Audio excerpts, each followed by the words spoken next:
We're going to begin this morning with the latest on that third batch of documents marked classified from the Obama administration, which was found in President Biden's Wilmington home. Over the weekend, the White House said those additional documents were found in a room adjacent to the garage where a different set of classified documents were found last week.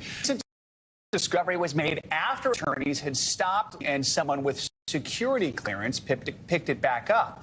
The first set of documents was found last November, just before the midterms, in a Washington office that Mr. Biden used following his vice presidency. They've been turned over to the National Archives. The ones found in his home were handed over to the DOJ. A special counsel has now been named to look into President Biden's handling of classified documents. For the very latest, let's bring in NBC News White House correspondent Ali Rafa, who joins us from Wilmington, Delaware. Ali, good morning to you. So first, what can you tell us now about this third batch of documents that were found? And are President Biden's aides still searching for potentially even more documents?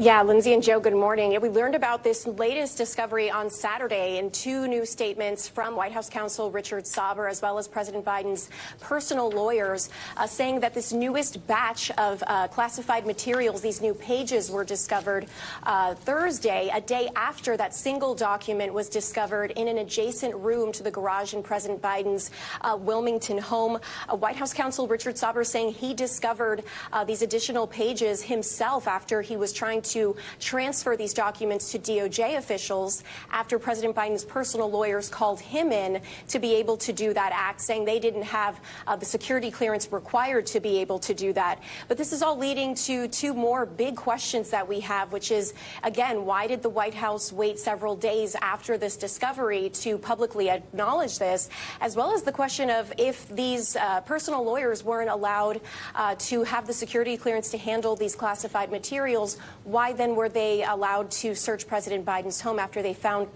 those classified materials at the Penn Biden Center? These are questions that a lot of reporters are asking the White House. So far, we haven't gotten a response yet, you guys. I mean, Ali, you mentioned some of the questions that are still outstanding. The White House has been playing defense over the past week since these classified documents investigation began and when it went public. What's the administration's stance regarding the documents and how the situation is being handled? Yeah, the White House is taking this posture of transparency. They're saying that they don't want to look like they're interfering in this ongoing independent investigation by this new special counsel appointed by Attorney General Merrick Garland. They're saying that they want to give this the space it deserves, respect the space. And I want you to take a listen to a bit of what Press Secretary Karine Jean-Pierre had to say in response to a bunch of questions about this back on Friday. We have addressed this issue multiple times at length, and we have been fully cooperating with the Department of Justice, and now we will be doing the same with the Special Counsel's Office just to be prudent here and just to make sure that we are consistent. I would refer you anything that is related to this, as it relates to the review, to the Department of Justice or my colleagues at the White House Counsel Office. The White House is pointing to the differences in President Biden's case versus his predecessors. Obviously, the Biden team immediately turning over these documents and reporting them as soon as they were found, versus former President Trump, who defied multiple subpoenas in the case of those classified documents found at Mar-a-Lago. They're pointing to the fact that this is a much smaller batch compared to the hundreds of classified documents found at Mar-a-Lago. But really, this lack of a full and cohesive response from the White House about questions that the White House and even Democrats are saying they're frustrated, saying that these are questions that the White House would be able to answer that wouldn't interfere with the special counsel's investigation, rather. So there are still Democrats, even aides inside the White House, that are frustrated by the White House's responses to this as a whole. So, Ali, Democrats are frustrated. We know Republicans are very eager to investigate the sitting president. They were before this. Now this gives them a new target. And over the weekend, House Oversight Committee Chair James Comer sent a letter to the White House Chief of Staff. Tell us about that and what the congressman's looking for. So Congressman Comer is sending this letter to White House Chief of Staff Ron Klain asking for the visitor logs to not only the Penn Biden Center, to President Biden's Wilmington home, asking essentially who may have had access to these classified documents during the years that they were there. Then you have House Oversight Committee Chairman Jim Jordan also launching probes into this, possibly calling for the politicization of the special counsel's office of the Justice Department. This is to Republicans really the gift that keeps on giving, because as you mentioned, President Biden, the White House had been staffing up on their legal team, preparing for just an onslaught of GOP-led probes once the Republicans gained back the House majority into things like the withdrawal of troops from Afghanistan, the crisis at the border. But this is something that the White House did not see coming, something that we can assume they're working behind the scenes to prepare for, guys. Ali, what are the next steps in the special counsel's investigation?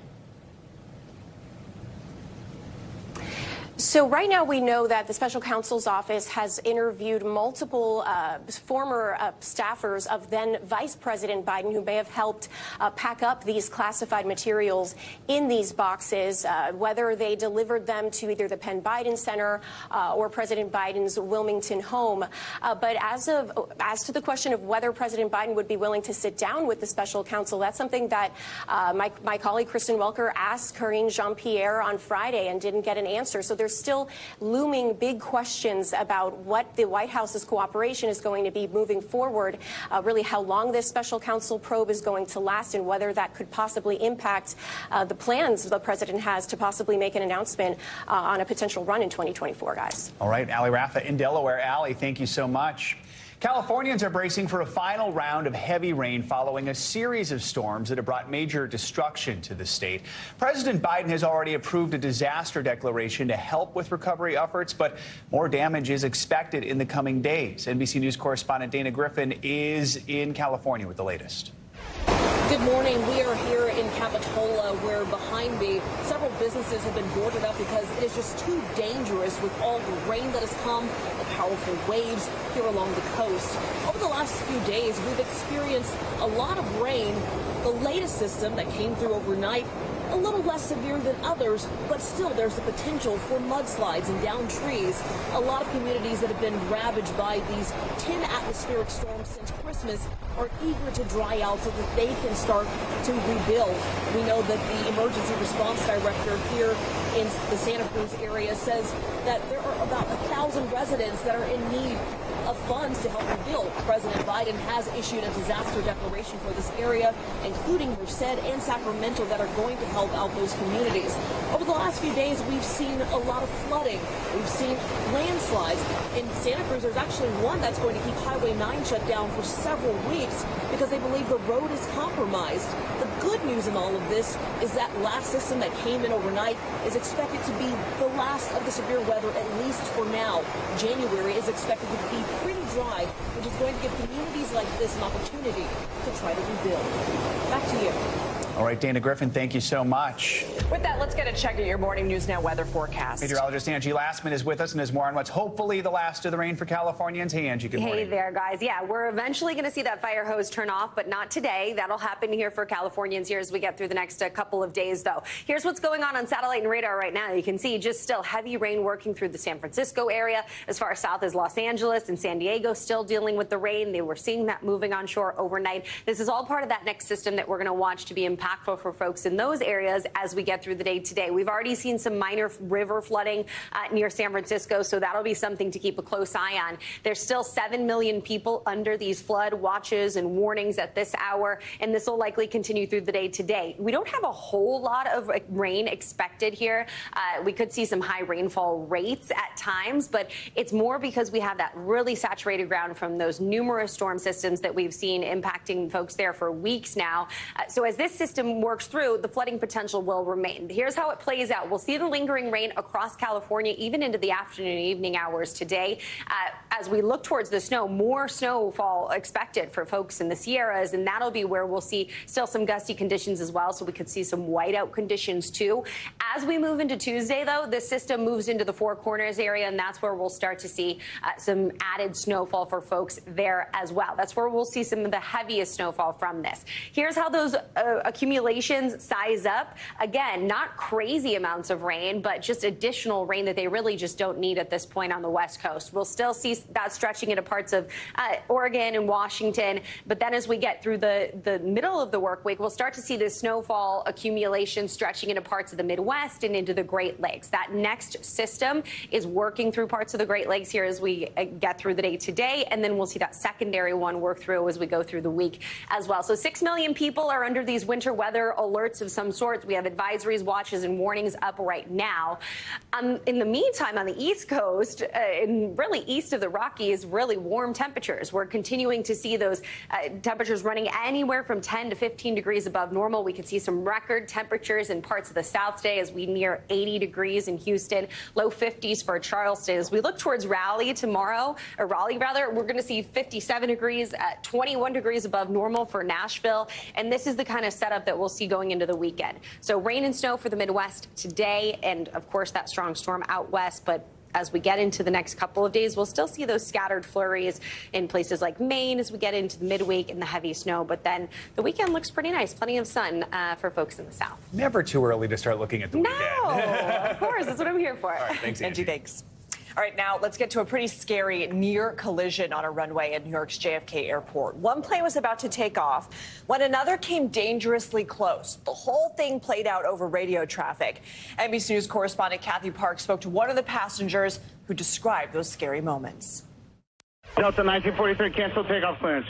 A terrifying near miss between two passenger planes on the runway at New York's JFK Airport. We're talking all split seconds here, but the initial cognition was this is not going to end well. This animation shows a Delta jet on the bottom of your screen in red, about to take off Friday the 13th. The pilot brakes moments before a possible collision with an American Airlines plane. American 106 Heavy, we're departing runway 4 left. I guess we'll listen to the tapes, but you were supposed to depart runway 4 left. The FAA released a statement saying Delta Flight 1943 stopped its takeoff roll approximately 1,000 feet before reaching the American Airlines aircraft. Where was the miscommunication between the American crew and the air traffic controllers? The Delta crew was doing everything they were told to do. How rare is something like this to happen? This happens occasionally where there'll be a misunderstanding about an air traffic control clearance and somebody will end up having to reject to take off. No one was hurt in the incident, but the Delta flight returned to the gate where 145 passengers and 6 crew members deplaned. Brian Healy was on board during the close call. It was like a split second of panic that resulted in this audible reaction on the plane. I felt then adrenaline, and there was total quiet on the plane, and then there was relief when the plane came to a stop. Delta issued an apology to customers, provided overnight accommodations, and is now investigating the incident along with the FAA and NTSB. A potential tragedy averted with just seconds to spare. Kathy Park, NBC News. More developing aviation news this morning out of Nepal. At least 68 people were killed after a passenger plane crashed just moments before it was supposed to land. Both the cockpit voice recorder and the flight data recorder were recovered by search teams. Those black boxes could help determine what led to the country's deadliest plane crash in 30 years. NBC News foreign correspondent Molly Hunter joins us now from London with the latest on this. Molly, good morning to you. So do we know anything at this point about a potential cause, any information about the moments leading up to this tragedy? Yeah, Joe, good morning to you. So we have seen 2 videos from kind of seconds before that plane crashed. The first video is about a 10-second clip shot by a bystander on a balcony. And I mention this because we've had an aviation expert look at this and kind of analyze it to see what can he actually tell by this plane. It's a twin-engine ATR-71 flying through the air. Clear blue skies, so weather was not a factor. It didn't appear that kind of the mountainous, really rocky terrain was a factor. That has been a historic factor for crashes in this area. The second thing that's very obvious, he says, is that there's no kind of catastrophic event in the seconds before it crashes. So there's no fire, there's not smoke coming off of that plane. What he does notice, and what's very obvious to the naked eye, Joe, in that video, is that the plane literally starts to roll. It banks left and then starts to roll about 90 degrees. Now, the aviation experts we've talked to say what they can get from that is that it might be evidence of an aerodynamic stall. All of that, though, is going to kind of come out in the investigation once they listen to the cockpit voice recorder, once they look at all of the data, Joe. Molly, right now we know 68 of the 72 people on board were killed in the crash. So what's the latest on those 4 remaining people and recovery efforts there? And have the families been notified yet? Yeah, Joe, I think you said the word recovery efforts. So last night, the search and rescue efforts at the scene of the crash were stopped at nightfall. They resumed this morning, but really, according to authorities on the scene, there's no evidence of any survivors. So 68 bodies have been pulled from the scene. 72 people total were on board. So it is assumed at this point that those 4 additional people will be confirmed dead, but there's absolutely no evidence that anyone was able to survive this crash, Joe. So, Molly, I mean, we know these investigations take time. What happens next? What is it investigators are looking for in the coming days and the coming weeks? Yeah, so this could definitely take months to kind of get to the bottom. Like I said, according to kind of aviation experts, a lot of the early factors can be ruled out. So it was not bad weather. It wasn't necessarily a tricky runway. One of the things that's talked about is this airport, Pokhara International Airport, recently changed locations, Joe, from the old airport to a new location just about a mile down the road. So was there confusion over where this plane was headed, where this plane was supposed to land? The really good news, though, also according to aviation experts, as this investigation goes on, is that Nepalese authorities have historically been very transparent with their investigation. So they will likely invite international investigators to join. There's already news that the French investigators may be heading to the scene because that plane, 3 years at that airline, 15 years old, was a French-made aircraft, Joe. All right, Molly Hunter. Molly, thank you so much. Ukrainian emergency crews are dealing with the aftermath of a Russian missile attack that struck an apartment building in the city of Dnipro over the weekend. At least 35 people have been killed, but according to officials, dozens remain missing. NBC News foreign correspondent Matt Bradley joins us now from Kyiv with more on this. So, Matt, what's the situation in Dnipro this morning? Are rescue crews hopeful they'll find any survivors? Yeah, well, I have to tell you, first off, Lindsay, that number of deaths has actually risen to 40, with 75 people injured. And I really think, given what we're seeing from this terrible incident, that it looks as though those numbers are probably going to be climbing. Now, of course, the rescue workers are still looking for survivors, but the problem is that we're going on about 48 hours since the initial impact of that Russian missile into that residential building. So they're really not holding out a lot of hope that they're going to be able to find anyone else alive, though yesterday, amazingly, 24 hours after the missile struck, they were able to pull at least one woman out alive. So there is some hope that maybe people are surviving, or that maybe people who might have taken shelter underneath the building when air alarms started sounding, that some of those people might be able to be pulled out alive. But again, there's not a whole lot of hope for that. Just incredibly heartbreaking video we're watching now. Matt, there were reports of more missile strikes across Ukraine, Zaporizhzhia, for example, the southern Kherson region. What's the latest? Yeah, well, we've seen that constantly, and this is all missiles that are being fired at civilian infrastructure, specifically electricity infrastructure. Now, luckily for the Ukrainians, they've managed to use, to great effect, some of those Western-provided anti-aircraft and anti-missile weapons that are provided, again, by the West. So, normally their rate is something like 75 to 80% of shooting down some of these projectiles being fired by the Russians from the Black Sea or from the Caspian Sea or from north, from Belarus. So, yeah, we are seeing carpeting of missiles raining down all across the country. This is a pattern that we've been seeing ever since the fall, and it looks as though Russia is not running out of projectiles, not running out of missiles, so this is likely to continue. Matt, you mentioned Belarus. Russia and Belarus begin joint air drills today. What can you tell us about these military exercises and the reaction to this in Kyiv? Yeah, I mean, this is something that has been very suspicious to the top brass here. We've been hearing from intelligence officials saying that it's unclear whether or not the Belarusian government would actually allow for their, country to be used as another launching pad once again, because it was back in February when the initial invasion happened, to send troops across the border, because Belarus is not all that far from where I'm standing right now, the capital, Kyiv. So if Russia decided in this new offensive that we keep hearing about from Ukrainian and American officials, that there could be some new offensive launched from Russia or from Belarus, if they decided to make another play for the capital, Kyiv, it would come from Belarus. But so far, it looks as though Alexander Lukashenko, the president of Belarus, who's a very close ally of Vladimir Putin, has been reluctant to commit his own forces. That won't necessarily stand in the way of him allowing Russian forces to deploy from Belarus. So yes, we keep seeing a lot of these trainings Some intelligence officials told us that they're probably just training, but it's alarming because Belarus is very close and very close to the capital. All right, Matt, thank you so much. Thanks for watching our YouTube channel. Follow today's top stories and breaking news by downloading the NBC News app.